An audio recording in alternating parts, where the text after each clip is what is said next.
तो ये है क्लास 10th का chapter 1 chemical reactions and equations. तो इसके करेंगे आज एमसीक्यू क्वेश्चंस एग्जाम्पलर में से। इससे पहले हम सारे Intex question, back exercise questions और इस चैप्टर के सारे नोट्स विद एक्सप्लेनेशन कंप्लीट कर चुके हैं। तो स्टार्ट करते हैं एमसीक्यू क्वेश्चंस। फर्स्ट क्वेश्चन है which of the following is not a physical change. तो फिजिकल चेंज वो चेंज होता है जिसमें एक सब्सटेंस के फिजिकल स्टेट में चेंज आता है। ठीक है, तो boiling of water to give water vapour, जब आप वाटर को बॉईल करोगे तो वो वाटर वेपर में चेंज हो जाएगा। तो ये क्या एक फिजिकल चेंज है, क्योंकि ये रिवर्सिबल भी है। वाटर वेपर को दोबारा आप क्या कर सकते हो, वाटर में चेंज कर सकते हो। Melting of ice to give water, same ये भी फिजिकल चेंज है। आइस को मेल्ट करोगे तो वो वाटर में चेंज हो जाएगी और वाटर को दोबारा से आप आइस में चेंज कर सकते हो। Dissolution of salt in water, जब वाटर में आप सॉल्ट को डिसॉल्व करोगे तो ये भी एक फिजिकल चेंज है, क्योंकि वाटर को एवोपरेट करके आप सॉल्ट दोबारा ऑब्टेन कर सकते हो। डी ऑप्शन है combustion of liquefied petroleum gas, LPG को बर्न करना। ये क्या है, एक केमिकल चेंज है, क्योंकि जब आप एलपीजी को बर्न करोगे तो क्या रिलीज होगी, कार्बन डाइऑक्साइड, हीट और लाइट। ठीक है, और आप इसे रिवर्स करके दोबारा से एलपीजी नहीं बना सकते। ठीक है, तो ये क्या है, एक केमिकल चेंज है। तो हमसे पूछा है कि कौन सा इनमें से फिजिकल चेंज नहीं है, तो D is the correct option. Combustion of LPG is not a physical change. Next question देखते हैं। The following reaction is an example of, हमें ये रिएक्शन दी है, हमें बताना है कि ये डिस्प्लेसमेंट रिएक्शन है, कॉम्बिनेशन है, रिडॉक्स है या न्यूट्रलाइजेशन रिएक्शन है। तो फर्स्ट ऑप्शन है डिस्प्लेसमेंट रिएक्शन। तो पहले हम देख लेते हैं NH3 और O2 क्या देते हैं, NO प्लस H2O। तो डिस्प्लेसमेंट रिएक्शन वो रिएक्शंस होती है जिसमें एक मोर रिएक्टिव मेटल जो है लेस रिएक्टिव मेटल को डिस्प्लेस कर देता है। तो NH3 जो है वो NO बन गया। NH3 में जब ऑक्सीजन कंबाइन हुआ तो वो क्या बन गया, NO बन गया, यानी कि ऑक्सीजन ने हाइड्रोजन को रिमूव कर दिया। तो ऑक्सीजन जो है मोर रिएक्टिव है देन हाइड्रोजन। तो हम कह सकते हैं कि यहाँ पर क्या हुआ है, डिस्प्लेसमेंट रिएक्शन हुआ है। ठीक है, आगे कॉम्बिनेशन रिएक्शन, तो हम फर्स्ट ऑप्शन को ले सकते हैं। कॉम्बिनेशन रिएक्शन होता है जिसमें दो या दो से ज़्यादा रिएक्टेंट जो है एक सिंगल प्रोडक्ट बनाते हैं, लेकिन यहाँ पे हम देख सकते हैं दो रिएक्टेंट है और दो ही प्रोडक्ट हैं, तो कॉम्बिनेशन रिएक्शन तो ये होगा ही नहीं। तीसरा है रिडॉक्स रिएक्शन। रिडॉक्स रिएक्शंस किससे बना है, रिडक्शन और ऑक्सीडेशन दोनों रिएक्शंस को, जिसमें दोनों रिएक्शंस होते हैं उसको रिडॉक्स रिएक्शंस कहते हैं। तो NH3 जो है वो NO बन गया, यानी कि यहाँ पर ऑक्सीजन जो है वो ऐड हो गया। तो ऑक्सीजन का ऐड होना ऑक्सीडेशन कहलाएगा, तो ऑक्सीडेशन रिएक्शन हुआ है। और आप ये देख सकते हैं जो ऑक्सीजन था वो किस में चेंज हो गया, वाटर में चेंज हो गया, यानी ऑक्सीजन के साथ हाइड्रोजन ऐड हो गया। एडिशन ऑफ हाइड्रोजन क्या कहलाता है, रिडक्शन रिएक्शन। तो यहाँ पे रिडक्शन भी हुआ है और ऑक्सीडेशन भी हुआ है, तो रिडॉक्स रिएक्शंस हुआ है। तो थर्ड हम ये भी ले सकते हैं। फोर्थ है न्यूट्रलाइजेशन रिएक्शन। न्यूट्रलाइजेशन रिएक्शंस किसे कहते हैं, एसिड और बेस जब रिएक्ट करते हैं तो वो फॉर्म करते हैं सॉल्ट एंड वाटर। ठीक है, तो आप देख सकते हैं यहाँ पर बेस तो है, NH3 बेस है, लेकिन O2 जो है वो एसिड नहीं है। ठीक है, तो यहाँ पर एसिड और बेस रिएक्ट नहीं कर रहे हैं, तो ये न्यूट्रलाइजेशन रिएक्शन तो नहीं होगा। तो सेकेंड एंड फोर्थ को हम छोड़ देंगे। डिस्प्लेसमेंट रिएक्शन भी हुआ है, रिडॉक्स भी हुआ है, तो फर्स्ट एंड थर्ड ये दोनों लेंगे। तो फर्स्ट एंड थर्ड कहाँ है, सी ऑप्शन में फर्स्ट एंड थर्ड है, तो C is the correct option. Okay, next question. Which of the following statements about the given reactions are correct. Fe plus H2O gives Fe3O4 and H2। अब इस reactions को देखते हुए हमें बताना है कि कौन कौन सी स्टेटमेंट करेक्ट है। पहली बोली है iron metal is getting oxidise. Fe था, Fe3O4 में चेंज हो गया, तो आयरन जो है वो ऑक्सीडाइज हुआ है, हम देख सकते हैं, क्योंकि आयरन में ऑक्सीजन ऐड हो गया, तो ये करेक्ट है। H2O water is getting reduce, तो H2O वाटर में से ऑक्सीजन रिमूव हो गया। रिमूवल ऑफ ऑक्सीजन क्या कहलाता है, रिडक्शन कहलाता है, तो ये भी ठीक है। जो यहाँ से देखेंगे आप, आयरन मेटल ऑक्सीडाइज हुआ है, वाटर जो है रिड्यूस हुआ है। जो सब्सटेंस ऑक्सीडाइज होता है वो रिड्यूसिंग एजेंट कहलाता है, और जो सब्सटेंस रिड्यूस होता है वो ऑक्सीडाइजिंग एजेंट कहलाता है। थर्ड ऑप्शन है water is acting as reducing agent, नहीं, क्योंकि वाटर तो रिड्यूस हुआ है ना, तो ये रिड्यूसिंग एजेंट नहीं कहलाएगा, ये क्या कहलाएगा, ऑक्सीडाइजिंग एजेंट कहलाएगा। ठीक है, वाटर क्या कहलाएगा, ऑक्सीडाइजिंग एजेंट कहलाएगा, क्योंकि इसने ही ऑक्सीजन दिया है Fe को ऑक्सीडाइज होने के लिए। तो water is acting as an oxidising agent. तो फर्स्ट, सेकंड और फोर्थ ये तीनों स्टेटमेंट करेक्ट हैं। तो first, second and fourth, first, second and fourth, this is the correct option. Next, which of the following are exothermic processes. Exothermic processes वो होती हैं जिसमें हीट जो है वो रिलीज होती है। ठीक है, अब देख लेते हैं options. Reactions of water with quicklime, जब क्विकलाइम के साथ वाटर रिएक्ट करेगा तो हीट रिलीज होती है, तो ये एक्सोथर्मिक हुआ। Dilution of N acid, acid में जब आप वाटर ऐड करेंगे तो भी हीट रिलीज होगी, तो ये भी एक्सोथर्मिक हुआ। इवोपरेशन ऑफ वाटर, वाटर का इवोपरेट होना, इसमें हीट एब्जॉर्ब होती है, तो ये एंडोथर्मिक है। सब्लिमेशन ऑफ कैंपर, कैंपर का सब्लिमेशन होना, सब्लिमेशन क्या होता है, सॉलिड से सीधा गैसेस फॉर्म में चेंज होना, तो इसमें भी हीट जो है वो एब्जॉर्ब होगी, तो ये भी एक्सोथर्मिक प्रोसेस नहीं है। तो फर्स्ट एंड सेकंड ये दोनों क्या है, एक्सोथर्मिक प्रोसेस हैं। First and second A option है, तो is the correct option. Fifth question, 3 beakers labelled as A, B and C each containing 25 ml of water were taken। तो 3 बीकर्स हैं, उसमें तीनों में 25 ml वाटर है।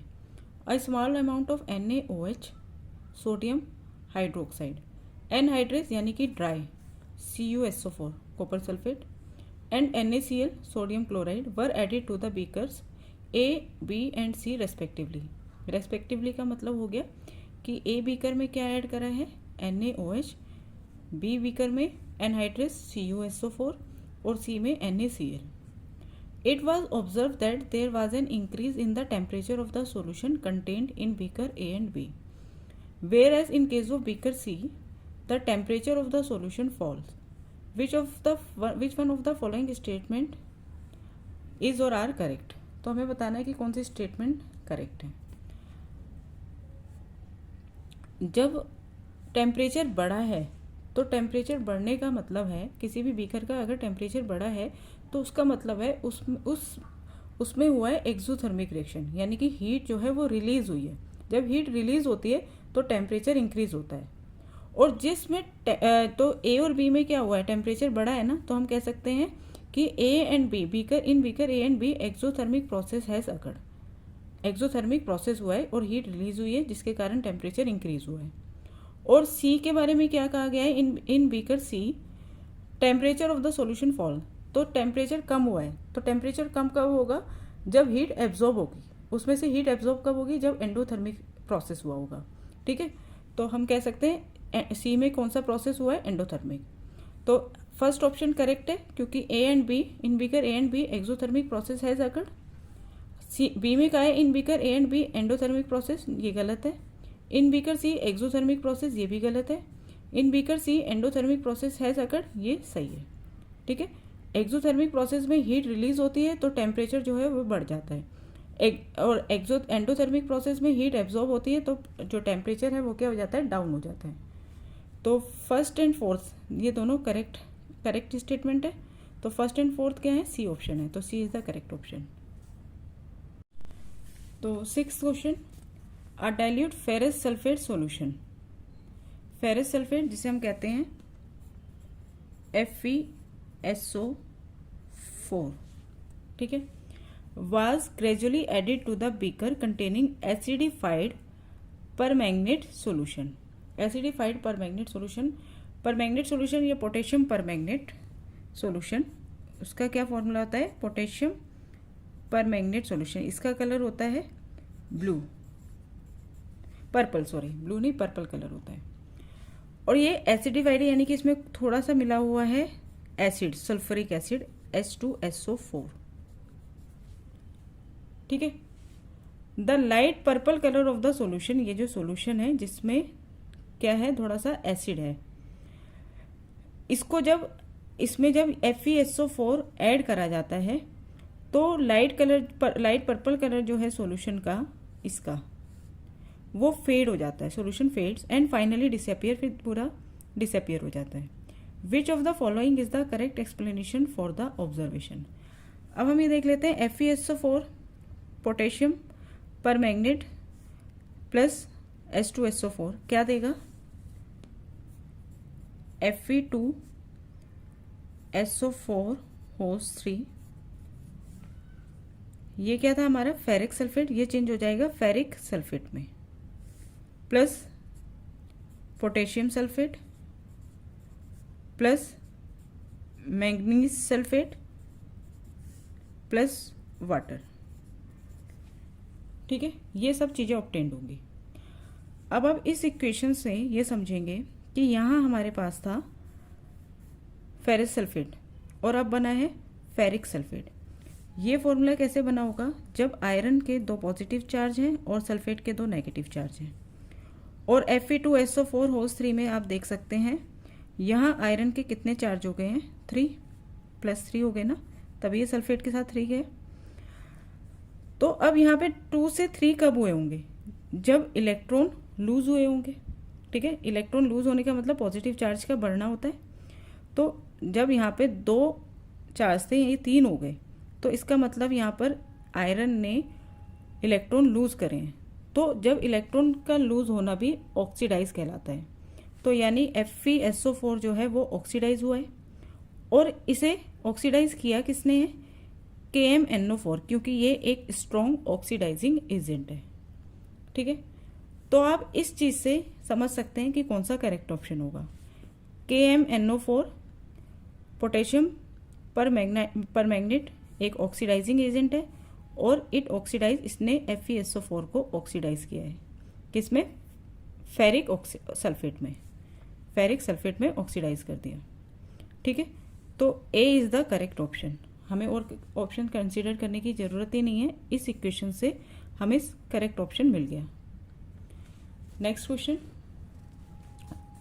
विच among the following is and are double displacement reaction. Double displacement reactions किसे कहते हैं, जिसमें 2 कंपाउंड जो होते हैं वो अपने आयंस एक्सचेंज करते हैं और 2 नए कंपाउंड फॉर्म करते हैं। तो सारे रिएक्शंस हम देखते हैं। Lead plus copper chloride, Pb + CuCl2 क्या बना रहा है, PbCl2। तो इसमें हम देख सकते हैं कि कॉपर क्लोराइड में से कॉपर जो है वो डिस्प्लेस हो गया है और लेड आ गया है। तो लेड ने कॉपर को डिस्प्लेस कर दिया, क्योंकि लेड कॉपर से ज़्यादा रिएक्टिव है। तो ये कौन सा रिएक्शन हुआ, डिस्प्लेसमेंट रिएक्शन। डबल डिस्प्लेसमेंट नहीं है, ओनली डिस्प्लेसमेंट है। Na2SO4 + BaCl2 फॉर्म करते हैं BaSO4 and NaCl। अब देखिए Na जिसमें होता है एक पॉजिटिव चार्ज, ये गया Cl के साथ, इस नेगेटिव चार्ज के साथ, ये है पॉजिटिव चार्ज, और SO4 क्या है, नेगेटिव चार्ज। Ba क्या है, पॉजिटिव चार्ज, और क्लोरीन क्या है, नेगेटिव चार्ज। तो Na गया पॉजिटिव चार्ज किससे कंबाइन हुआ, क्लोरीन के साथ, और फॉर्म किया NaCl। ये क्या है, एक सॉल्ट है। और Ba ये पॉजिटिव चार्ज गया सल्फेट के साथ, SO4 के साथ, और फॉर्म किया BaSO4 बेरियम सल्फेट, जो एक इनसोल्यूबल सॉलिड है जिसे प्रेसिपिटेट कहते हैं। यही डबल डिस्प्लेसमेंट रिएक्शन में होता है। ये आयंस एक्सचेंज हुए और 2 नए कंपाउंड फॉर्म्ड हुए। तो this is the double displacement reaction. ठीक है, थर्ड ऑप्शन देखते हैं, C + O2 कार्बन और ऑक्सीजन कंबाइन होकर क्या बना रहे हैं, कार्बन डाइऑक्साइड। ये कॉम्बिनेशन रिएक्शन है। CH4 + O2, CH4 ऑक्सीजन में जब बर्न होगा तो कार्बन डाइऑक्साइड प्रोड्यूस होगी, वाटर। तो यहाँ पर हाइड्रोजन जो है वो डिस्प्लेस हो गया ऑक्सीजन से, तो ये भी क्या है, डिस्प्लेसमेंट रिएक्शन है। तो only second is the correct option. ठीक है, तो बी करेक्ट ऑप्शन है। ठीक है, सेकेंड स्टेटमेंट करेक्ट है, तो बी करेक्ट ऑप्शन हुआ। Next question, which among the following statements is and are true.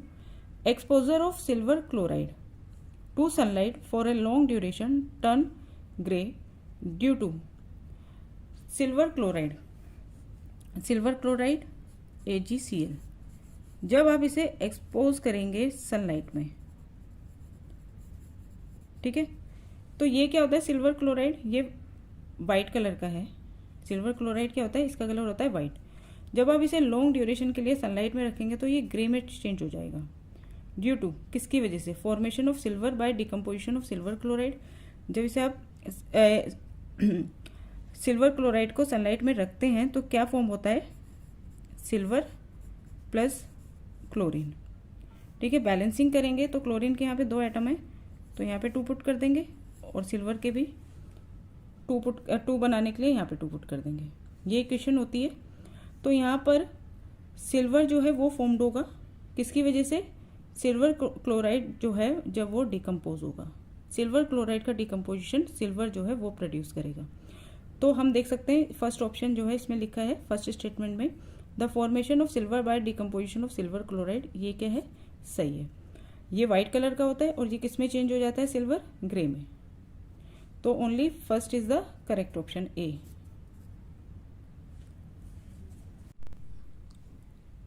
Question 9, solid calcium oxide. तो कैल्शियम ऑक्साइड क्या होता है, CaO, reacts vigorously with water to form calcium hydroxide accompany by liberation of heat. जब water के साथ विग्रियसली react करता है और फॉर्म करता है क्या चीज़, कैल्शियम हाइड्रोक्साइड, जिसे कहते हैं CaOH2, और बहुत सारी हीट रिलीज होती है। तो हीट रिलीज हो रही है तो हमें ये पता चल गया कि ये एक्सोथर्मिक रिएक्शन है। ठीक है, this process is called slaking of lime. जो कैल्शियम ऑक्साइड है इसे हम कहते हैं लाइम या क्विक लाइम, और जो कैल्शियम हाइड्रोक्साइड फॉर्म होता है इसे हम कहते हैं स्लेक लाइम। तो ये प्रोसेस जो है इसे हम कहते हैं स्लेकिंग ऑफ लाइम। तो calcium hydroxide dissolve in water to form it solution called lime water. तो ये कैल्शियम हाइड्रोक्साइड जो ये पहले फॉर्म हुआ है ये क्या हुआ है, सॉलिड है। जब इसे आप वाटर में डिजोल्व करेंगे तो इसके बन जाएगा कैल्शियम हाइड्रोक्साइड सोल्यूशन। ठीक है, जिसे लाइम वाटर कहते हैं। ठीक है, विच among the following is true about the slaking of lime and the solution form. तो स्लेकिंग ऑफ लाइम यानी कि ये जो फॉर्म्ड हुआ है कैल्शियम हाइड्रोक्साइड, इसके बारे में, और सोल्यूशन कैल्शियम हाइड्रोक्साइड सोल्यूशन जो बना है इसके बारे में कौन सी बातें ठीक हैं। तो it is an endothermic reaction, no. It is an exothermic reaction, ये हमने देखा था कि हीट रिलीज हो रही है तो ये एक्सोथर्मिक रिएक्शन है। अब आगे के ऑप्शन जो है उससे पहले मैं आपको ये बता दूं, CaOH2 जो ये है कैल्शियम हाइड्रोक्साइड, ये क्या होता है, बेस होता है एक। ठीक है, तो जो बेस होते हैं उनका pH स्केल यानी कि पावर ऑफ हाइड्रोजन, जो आप नेक्स्ट चैप्टर में पढ़ेंगे, वो मोर देन 7 होता है। जो चीज़ एसिडिक होती है, एसिड होती है नेचर में, उनका pH लेस देन 7 होता है, और जो चीज़ बेसिक होती है नेचर में उनका pH मोर देन 7 होता है। तो थर्ड जो पॉइंट है, the pH of the resulting solution, जो सॉल्यूशन बनाए विल बी मोर देन 7, तो उसका pH 7 से ज़्यादा होगा, ये भी करेक्ट ऑप्शन है। तो सेकंड और थर्ड पॉइंट ठीक है, तो सेकंड और थर्ड पॉइंट दिए हैं हमें बी ऑप्शन में, तो B is the correct option. ठीक है, पढ़ते हैं आगे। बेरियम क्लोराइड, BaCl, बेरियम की वैलेंसी 2 होती है तो BaCl2, on reacting with ammonium sulphate, sulphate की 2 और SO4 एल्यूमिनियम की 3, तो ये बनेगा Al2SO4 holes 3, form barium sulphate BaSO4 and ammonium chloride AlCl3। ठीक है, which of the following correctly represents the type of the reactions involve. अब बताना है ये कौन सा टाइप है।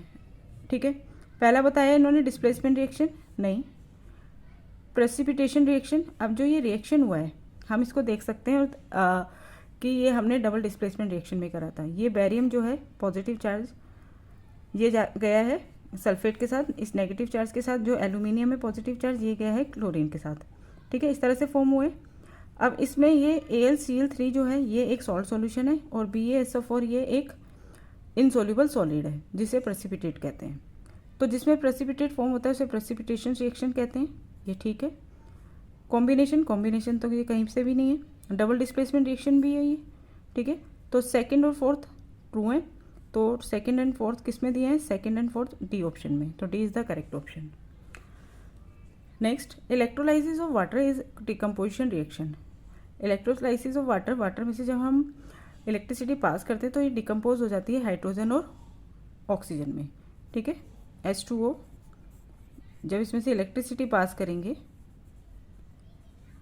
तो ये डिकम्पोज हो जाएगी H2 + O2 गैस में। ठीक है, तो बैलेंसिंग के लिए यहाँ पर 2 पुट कर देंगे और यहाँ पे 2 पुट कर देंगे और यहाँ पे 2 पुट कर देंगे। तो आगे बोला है the mole ratio of hydrogen and oxygen gas liberated during electrolysis of water is. तो हाइड्रोजन और ऑक्सीजन गैस जो रिलीज होंगी उसका रेशियो क्या होगा, क्योंकि यहाँ हाइड्रोजन के 2 एटम्स होते हैं, तो जो ये गैस रिलीज होती हैं इसमें जितना वॉल्यूम ऑक्सीजन का होता है उसका ट्वाइस हाइड्रोजन का होता है। तो 2:1 इज द करेक्ट ऑप्शन, यानी B. Next, which of the following is are and endothermic processes. Endothermic processes वो हो गए जिसमें हीट क्या होती है, एब्जॉर्ब होती है। तो सबसे पहला डाइल्यूशन ऑफ सल्फ्यूरिक एसिड। जब सल्फ्यूरिक एसिड में आप वाटर ऐड करेंगे तो इसमें हीट रिलीज होगी, तो ये नहीं हो सकता। Sublimation of dry ice. Dry ice थी, ड्राई आइस का किस में चेंज हो जाना, गैस में चेंज हो जाना। सॉलिड से सीधा गैस में चेंज हो रही है तो हीट एब्जॉर्ब करेगी, ठीक है, तो ये एंडोथर्मिक हुआ। Condensation of water vapour. Water vapour से वाटर वेपर जब कंडेंस होगा तो वो गैस से किस में चेंज हो रहा है, वाटर में चेंज हो रहा है, ठीक है। गैस से जब वो वाटर में चेंज होगा तो इसमें वो क्या करेगा, हीट रिलीज करेगा, ठीक है, तो ये भी एक्सोथर्मिक है। इवोपरेशन ऑफ वाटर, वाटर का इवोपरेट होना, ये क्या है, एंडोथर्मिक है, इसमें हीट एब्जॉर्ब होगी। तो second and fourth correct option है, ये दोनों एंडोथर्मिक है। तो second and fourth D option है, ठीक है। Next,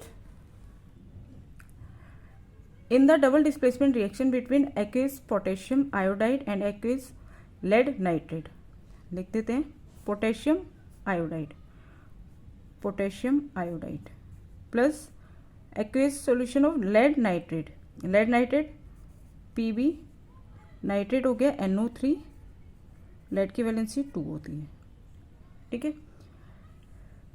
gives a yellow precipitate of lead iodide PbI2। और क्या देगा, इस फॉर्म्ड, ये लेड आयोडाइड ये तो बनता है येलो प्रेसिपिटेट, और क्या बनता है, ये जाएगा ये अगर इसके साथ गया है तो ये जाएगा इसके साथ, यानी कि पोटेशियम नाइट्रेट KNO3, ठीक है, ये फॉर्म्ड होगा। तो ये हमने पूरी इक्वेशन लिख ली, ये डबल डिस्प्लेसमेंट रिएक्शन हो गया। While performing the activity if lead nitrate is not available. अब अगर लेड नाइट्रेट अवेलेबल नहीं है, which of the following can be used in place of lead nitrate. तो लेड नाइट्रेट की जगह क्या चीज़ यूज़ कर सकते हैं इनमें से। पहला ऑप्शन, आप इन ऑप्शन को देखो, lead sulphate, lead acetate. Ammonium nitrate में तो लेड है ही नहीं, तो इसको तो कंसीडर कर ही नहीं सकते। पोटेशियम सल्फेट, इसमें भी लेड नहीं है, इसे भी नहीं लेंगे। अब बचे हमारे पास 2 ऑप्शन, ए है लेड सल्फेट, पर ये क्या है, इनसोल्यूबल है। जब ये इनसोल्यूबल है तो ये तो आयंस देगा ही नहीं, ठीक है, जब आयंस नहीं देगा तो ये रिएक्शंस होगी नहीं।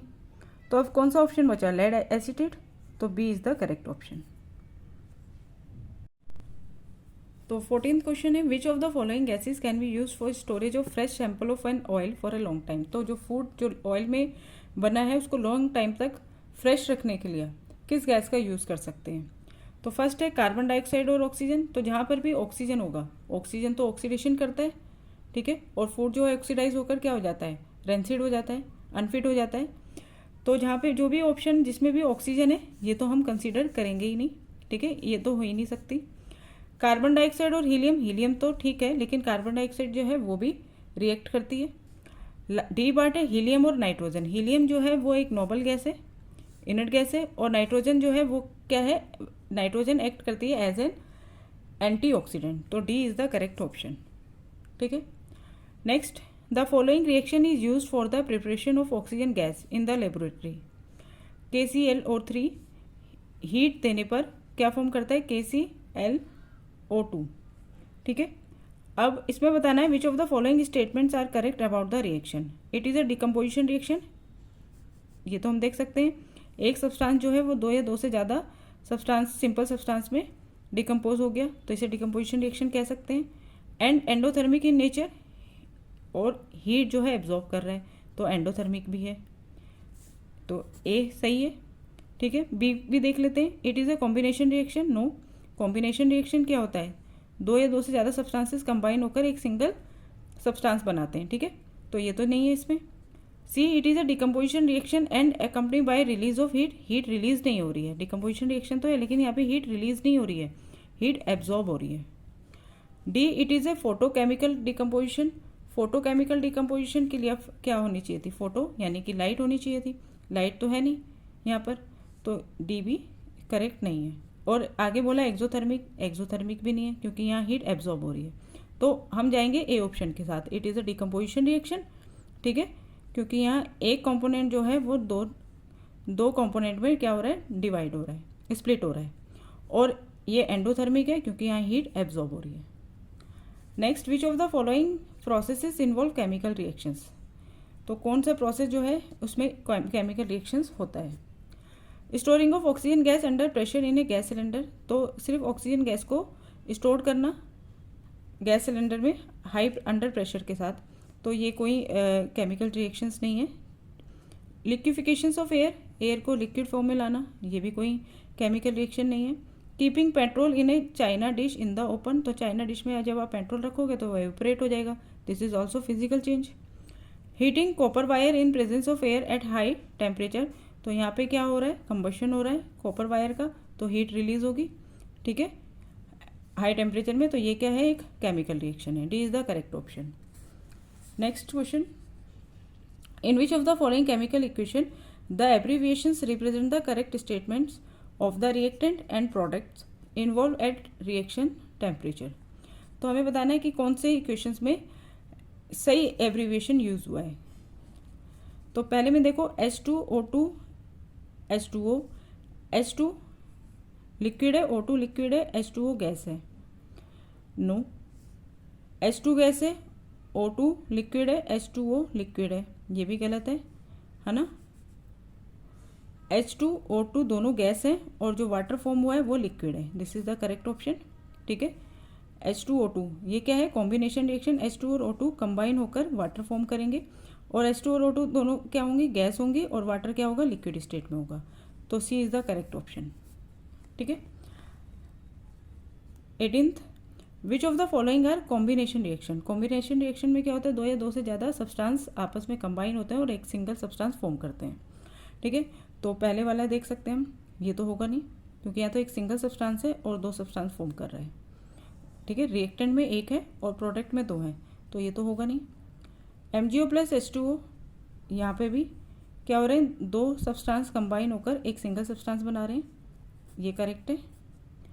Al प्लस 3O2 Al2O3, ये भी क्या है, दो सब्सटेंस कंबाइन होकर एक सिंगल सब्सटेंस बना रहे हैं, ये भी ठीक है। Zn plus FeSO4, ZnSO4 plus Fe, यहाँ पे भी दो हैं, यहाँ पे भी दो हैं, ठीक है। रिएक्टेंट में भी दो रिएक्टेंट में भी दो सब्सटेंस हैं और प्रोडक्ट में भी दो हैं, तो ये भी कॉम्बिनेशन रिएक्शन नहीं होगा। तो सेकंड एंड थर्ड ये दोनों क्या है, करेक्ट ऑप्शन है। सेकंड एंड थर्ड कहाँ जाएगा, सेकंड एंड थर्ड ये वाला D option, D is the correct option.